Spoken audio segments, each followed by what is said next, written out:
Hare Krishna, Hare Krishna, Krishna Krishna, Hare Hare, Hare Rama, Hare Rama, Hare Hare. That's a very auspicious start.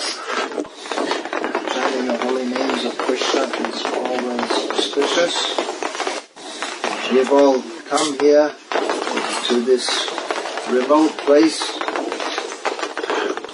What for? To chant Hare Krishna. We can chant Hare Krishna anywhere. So why have we come here to chant Hare Krishna? Well, you could say it's very nice and peaceful. It can be a little troublesome also, especially when it rains and gets cold. Well, we have to assemble somewhere. We want to be in the association of people. Nope. You may think this is a bit of a austere place to have association with devotees. But, of course, most people throughout the centuries have lived very simple lives for thousands and millions and even billions of years. Of course, according to what is today called science, humans have not been around for billions of years. I've made it one of my businesses to poke my nose into some of the things that the materialistic people say, to find out what they're saying. So just yesterday I was watching a video produced by Discovery Channel. Do you have Discovery Channel? So yesterday I was watching a video produced by Discovery Channel about human evolution. No, about evolution, not just like human. Darwinian evolution. And the presenter presented a classic statement. Scientists have determined that such and such, I can't remember what it was, may have happened. Scientists have determined, it's like it's sure, and then such and such. Yeah, I have determined that maybe the earth was produced out of pea soup. Pea soup? This... And they get into carrot soup.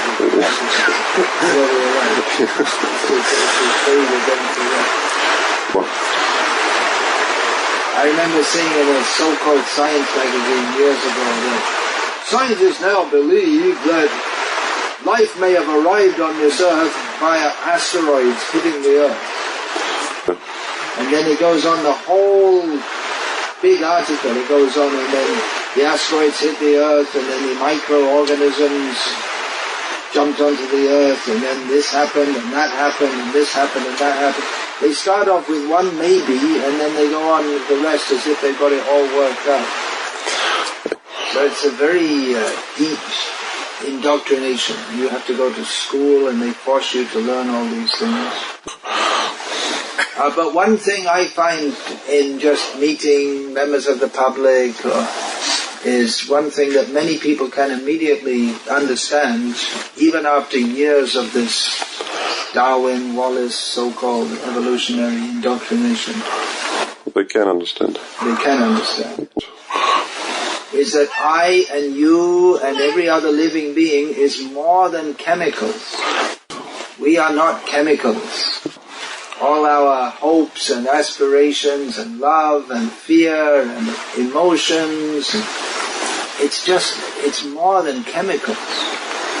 I am not hydrogen. I am not carbon. I am more than chemicals. So as I was saying that people have lived, most people have lived in human society, have lived very simply for even going back billions of years. If we go back in time, billions of years, we'll find that it's basically the same kind of life is going on. There's agriculture, trade, doctors, teachers, religion, The idea that human society has just evolved recently is bogus. And actually simplicity is traditionally has been considered a great quality. That the really advanced people are not the ones with lots of money, and that's also understood that people with lots of money usually have lots of ego. But one who is content to live simply and not be thirsting after material things, such a person is more advanced. So it is a great part of the mission of Srila Prabhupada to develop these Varnashram communities, and whoever wants to take it up can get the mercy of Srila Prabhupada in this regard. Live simply, produce your own food, chant Hare Krishna. There are many things that we think we need in modern life which we don't need at all. The only things we really need are the minimal things for bodily maintenance. And to live with devotees and chant Hare Krishna. So we've all come together to be with devotees and chant Hare Krishna, and to hear about Bhagavad Tattva Vijnanam, the scientific knowledge of the personality of Godhead. The result of Bhagavad Tattva Vijnanam is Mukta Sangasya Jayati. One becomes freed from all material attractions and bondage. Shortly before coming to Russia this year, I received a letter from several of the devotees who leaders in this area, asking me to begin speaking on Upadeshamrita, nectar of instruction, specifically about relationships between devotees, which was one of the subjects which was touched on in the bhajan with which we began this session. In this Oh Hey Vaishnava Thakur song, one of the statements is Choi Shat Sangha Dehoya Hey Amari. Give me the 6 types of holy association.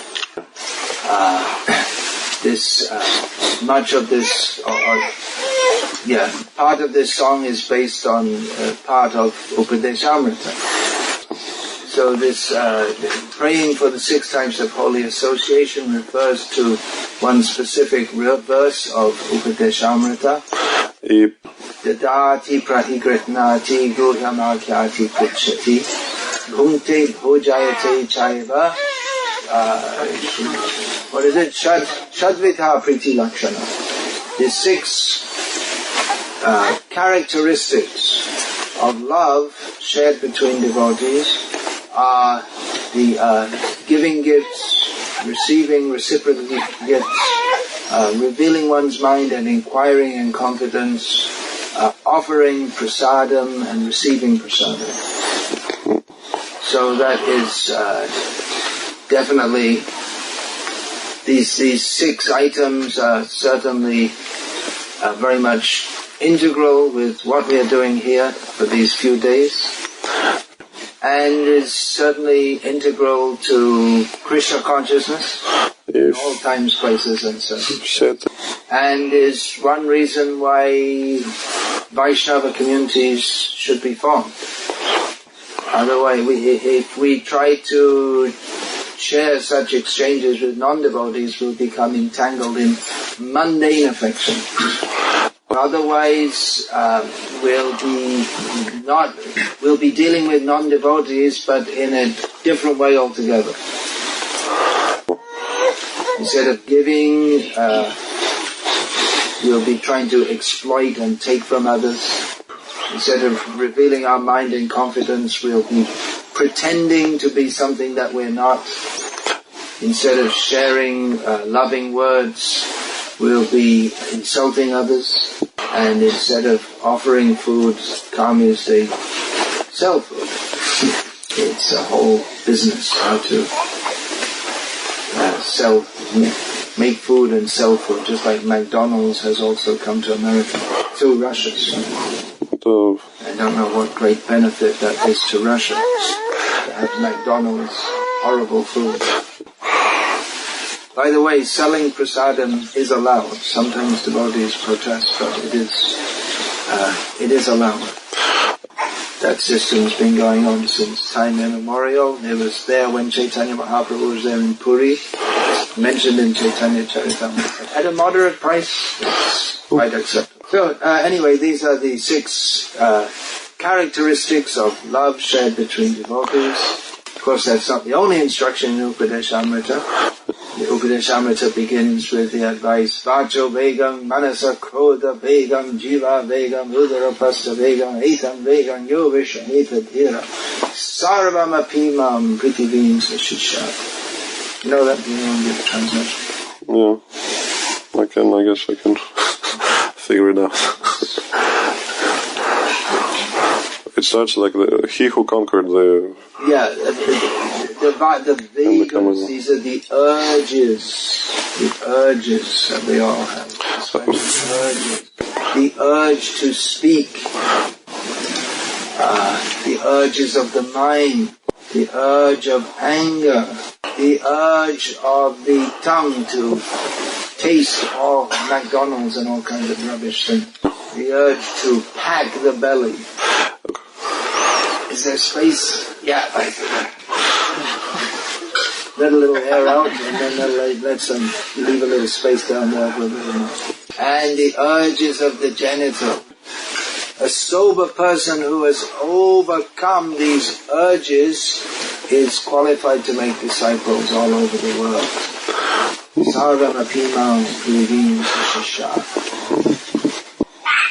So it's very good that we should discuss the loving exchanges between devotees, but we have to understand the basis of it also. If we're always stressing so much about loving relationships, it suggests that there's something lacking in loving relationships. You follow the point? If we have to repeatedly say, good relationships, good relationships, good relationships, then there's something lacking in relationships. And good relationships among devotees don't come just from simply talking about it, but by being devotees. By controlling the mind and senses, the tongue, the belly, the genital. By understanding that we are meant for service to Krishna, for surrendering to Krishna. So if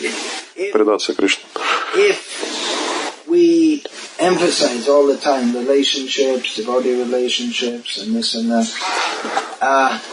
it's a little bit, as in English there's a saying, putting the cart before the horse. You have a similar saying in Russian? Yeah, I guess. There is in every language. So the analogy is useful. The cart is attached to the horse, comes behind the horse. So you see the cart and the horse going along the street. But the purpose of the person who's driving the horse is not to drive the horse per se, that is not his actual, but to bring the items which are on the cart.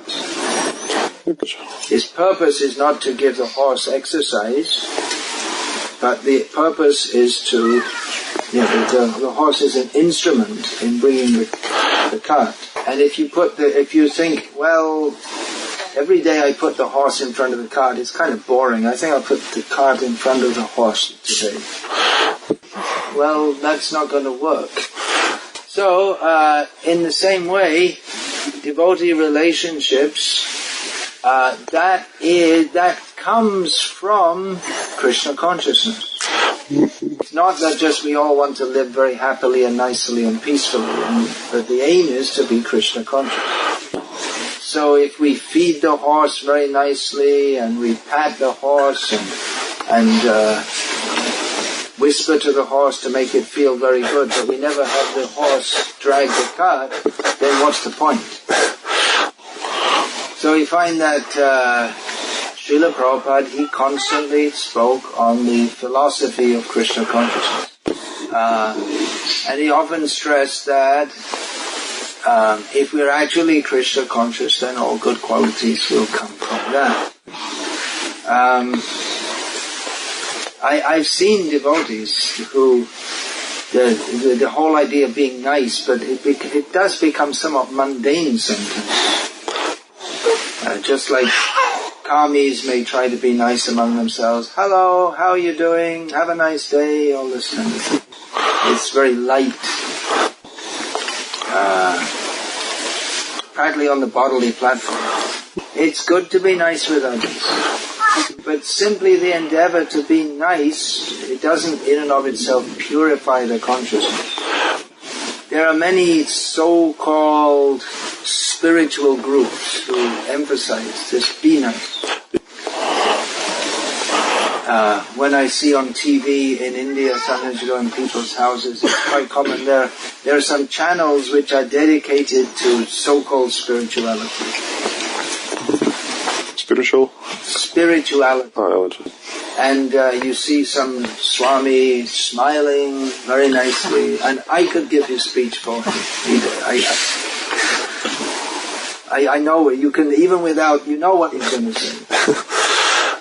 Be good, be nice, don't give any harm to anyone.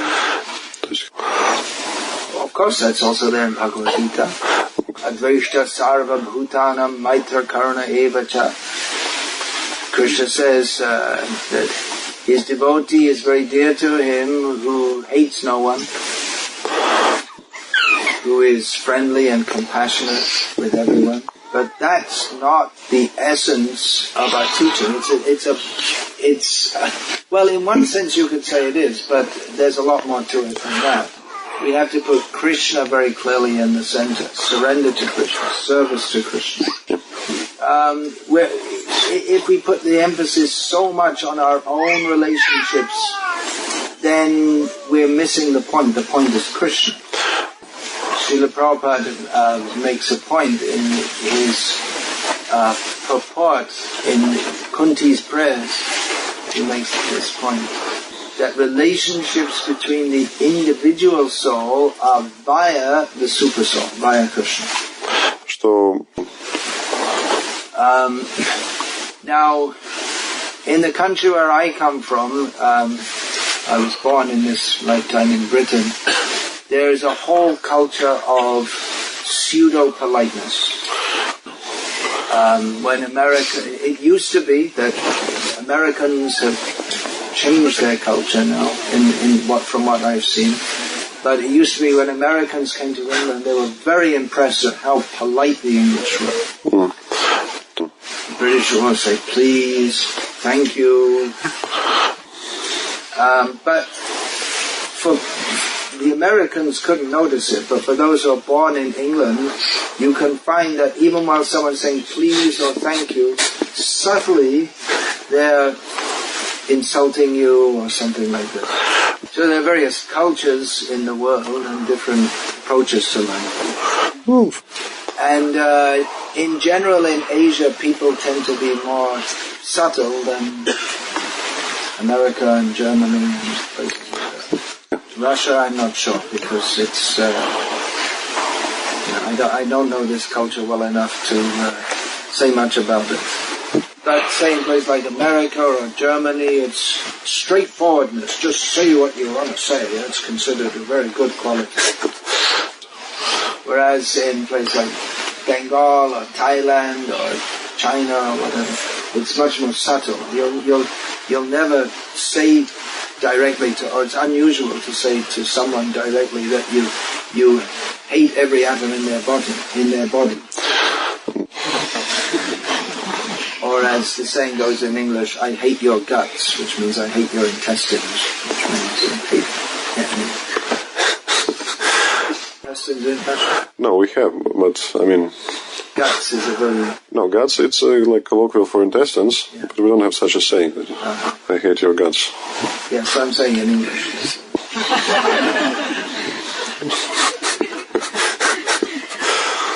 We could have an entertaining session if we were to discuss various ways of insulting people in different parts of the world. However, that is not the purpose why we have all come here, entertaining as it might be.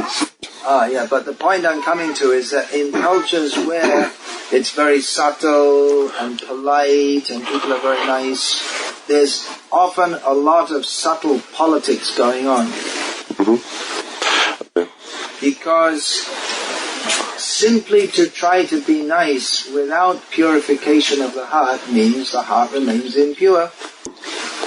And when the heart is impure, even if the culture is aiming at politeness and niceness, there'll be all kind, like that, politics and very politely stabbing each other in the back.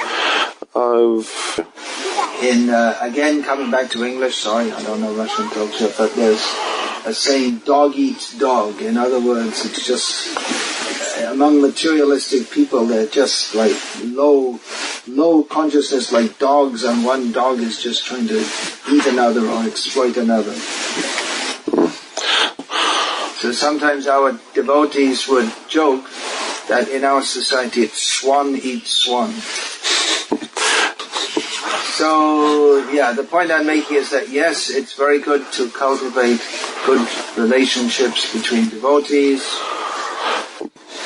but it must be on the very solid basis of service to and surrender to Krishna, Hari Guru and Vaishnavas.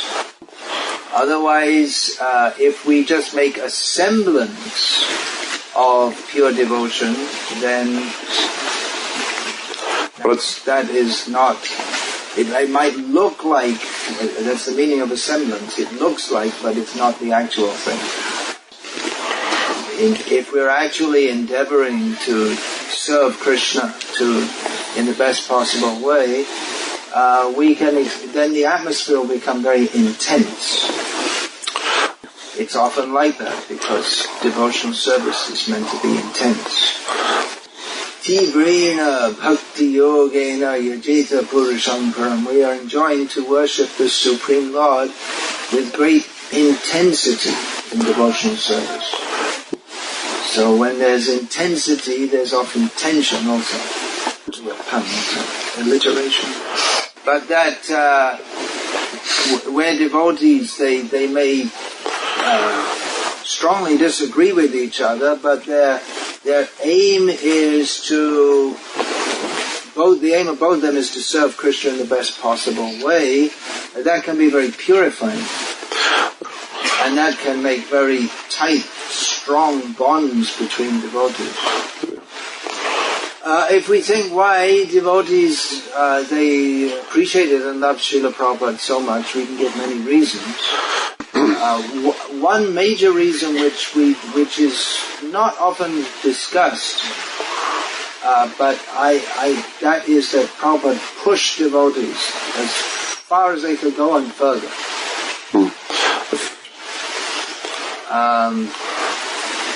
Srila Prabhupada was almost like forcing us to surrender to Krishna. Of course you can't force anyone, but he was really putting a lot of pressure to surrender, to work hard, to follow the principle. As a result of that, there was purification, and devotees, they understood that, and they felt very grateful to Srila Prabhupada. You may think that, well, just for the sake of keeping nice relationships, we'll be nice, and we won't push anyone. Then you get a lot of sleeping, going down to the mode of ignorance. In the mode of ignorance, there's no question of good relationships. So, good relationships, yes, but superficial, no superficiality. In this letter I received, I was also asked not to speak anything sharp or controversial.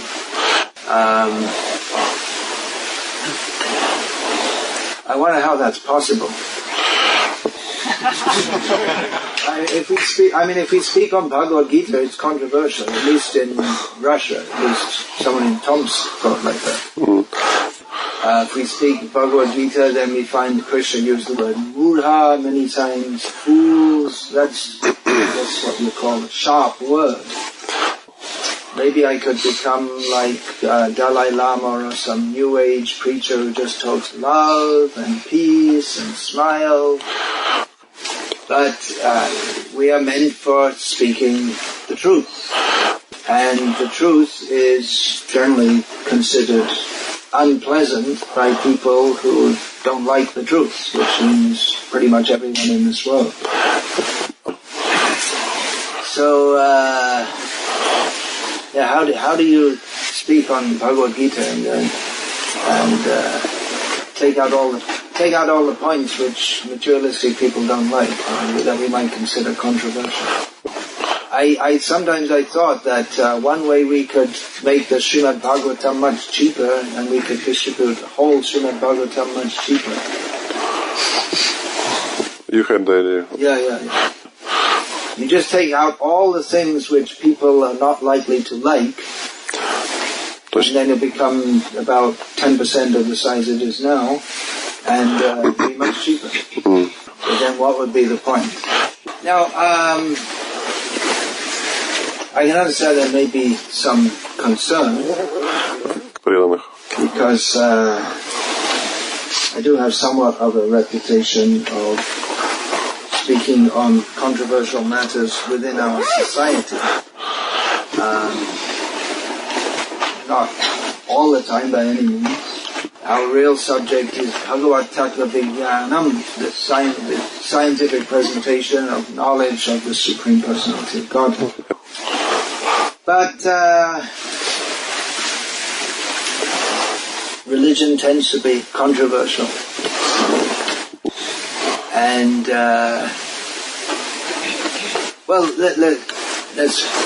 I'll give you an example. Recently, one devotee in America said to me that, well, I want to be in a society where I see all the leaders and seniors, they're all together and they're all very loving. And I can understand that point. And it may disturb the faith of juniors if they see that leaders disagree. He gave the example that he was invited to a preaching program which was being conducted by a devotee who he himself had preached to earlier and brought him up in devotional service. And this devotee, he expressed his heartfelt appreciation in front of all his newcomers, and they very much appreciated them. And several of them afterwards said that we really appreciated that. We don't see that usually among people, that they have such genuine appreciation for each other. So this devotee said to me that I know there must be disagreements between leaders, but I don't want to know about them. I just want to know about how they love each other. So that's a very nice sentiment, no doubt. But life may not be so simple. There is the question of siddhanta, or proper understanding. Some things are right and some things are wrong. And it's not impossible that even those who are highly respected may do something wrong. Krishna warned Arjuna about this. Yad yad acharati shreshthas tattat ede sarojamaha sayat pramanam kurite lokas padam vartate. Whatever a highly respected person does, others tend to follow. So, indirectly, Krishna is warning Arjuna that, well, if you just act according to your own whims and run away from the battlefield, then other people will follow your bad example. You think it's good, but it's not. There was a very gross example of deviation happened by a leader happened in Srila Prabhupada's presence, where the GBC's wife, and not just there are many deviations, but one of the things she was doing was offering chicken to the deities in the New York temple. New York? Yes. To jest cena. And eventually one devotee brought this to Srila Prabhupada's attention. And Srila Prabhupada said that for the new devotees or the junior devotees, it was a good attitude of them to follow the leader.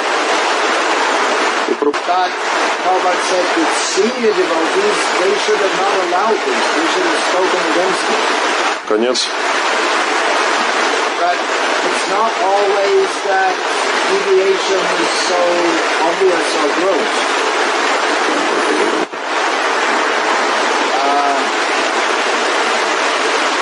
Sometimes, as we see, even in the case of gross deviations, many people thought, oh, they're the leaders, so it must be right. So it's the proper attitude to follow leaders, but one should also understand everything through Shastra and through Srila Prabhupada's instruction. So I don't know why I was asked that subject controversial, because I won't go around looking for controversy. But sometimes I feel obliged to point some things out. It may not be very pleasing for other individuals. After all, I'm initiating people and I'm supposed to help them in their spiritual life. So if I say anything, it must be based on Guru, Sadhu and Shastra. And it's inevitable that within the International Society for Krishna Consciousness there will be, at least sometimes, deviations in some ways from Guru, Sadhu and Shastra. So I can't say that wrong is right and right is wrong just to be nice. Yeah. Nice. Good feeling is good, no doubt. To have the nice feeling for Krishna, that is what we aspire for.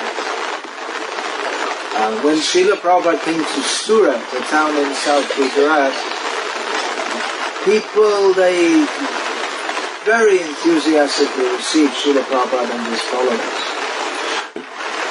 It is a city which I have regularly visited over the last many years. And we find that people are still very pious in as much. Many people are very inclined toward Krishna consciousness. Just as an example, recently at a program that I attended there, publicly, and a drama was performed of the appearance of Lord Jagannath, and on the stage it showed Vidyapati just when he had his first darshan of Neelamani. So the curtain was drawn, and there stood Krishna holding his flute, and many members of the audience, they responded, Jai, and clapping, and were very happy. So that natural good feeling or spontaneous feeling for Krishna, that is something we want to have. And I appreciated that. Appreciated that spontaneous feeling for Krishna. But I also knew that if I was to preach to them about not watching TV, not spending money uselessly on buying 300 saris for your wife, following the regulated principles fully, they wouldn't have such spontaneous attention to that.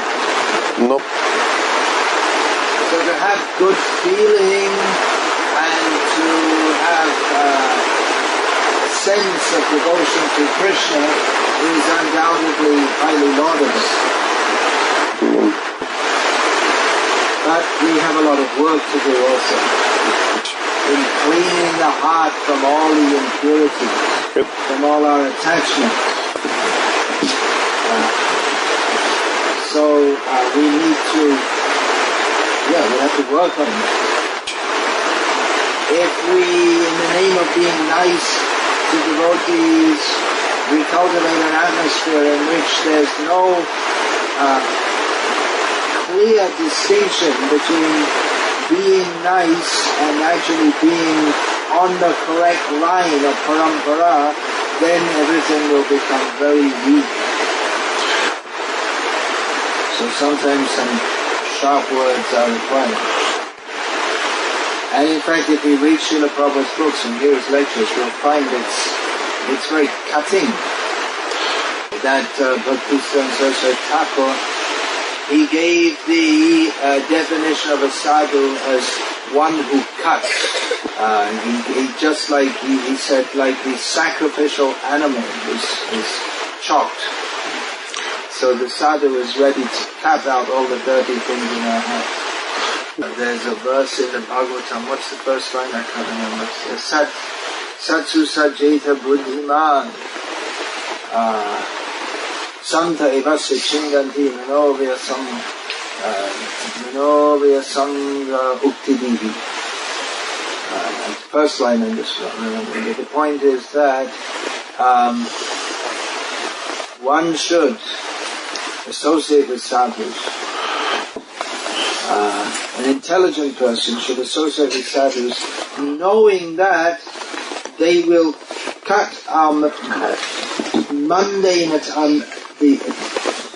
attachments which are born in our mind. They will cut them by their sharp words.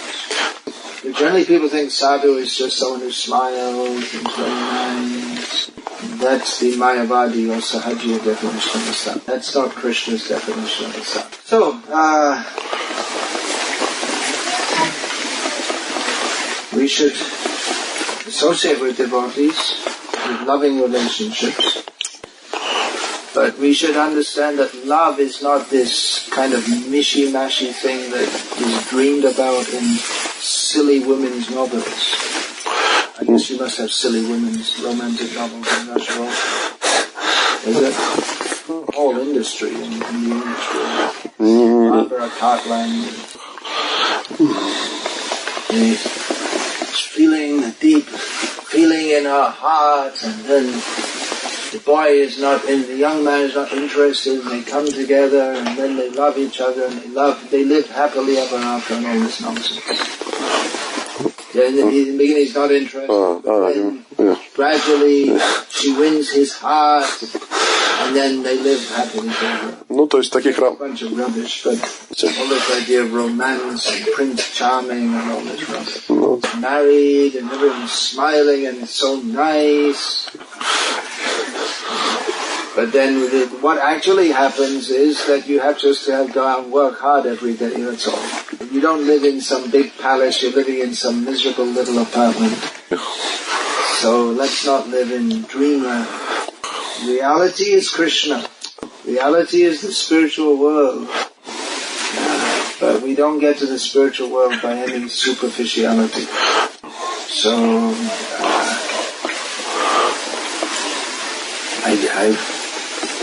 we should all be very sweet and loving among each other. Love can sometimes be harsh also. Srila Prabhupada gave the example of when he was a householder, he heard the sound of shouting and beating and screaming from the next house. So what had happened, one boy in the house, he had typhoid. In that disease, to eat solid food is practically like committing suicide. It's a death sentence. So the boy was on a starvation diet. Only very light food. and in the house parathas were being cooked. You know what are parathas? It's something like a chapati, but with a chapati you cook it dry and then you put ghee on. But the paratha you cook it in ghee, so it's very tasty. Cook. Maybe she knows. So when it's cooking, it gives off a very strong smell of ghee, which is appetizing. So this boy who was on the starvation diet, he said to his younger brother, just steal me a paratha. And the younger brother has to follow the older brother's order. So he did. And he was caught by his mother taking the paratha to his elder brother.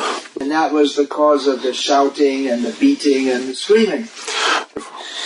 Now, that the mother was beating her son, does that mean she doesn't love him? The same mother who fed her mother's milk, who cleaned up the stool of the baby, the baby's passing on the mother's body, who cooks and cleans day after day after day. Now she's beating him. Does it mean she doesn't love him? No, but the love sometimes that is expressed in ways which might seem like enmity.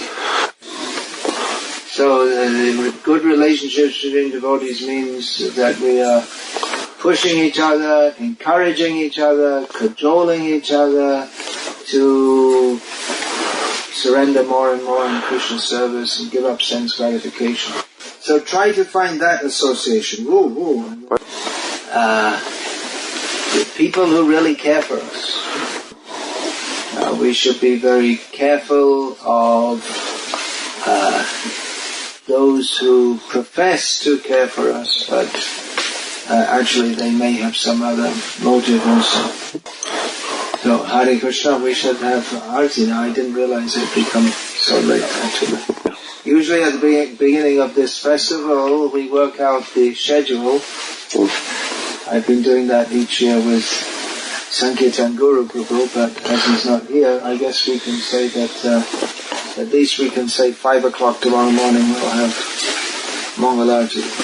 And then we'll announce the rest spontaneously. Well, no, we can announce and then morning class. 7:30 we can have Darshanarti, Guru Puja. Is it 7:30 or 7:15, 7:30? Well, either 7 o'clock or 7:30. It's good for me. Okay, make it 7 o'clock. We can discuss later with some people. I don't know. That's what I'm saying. Yeah. So, Hare Krishna! Hare Krishna! Srila Prabhupada ki jai!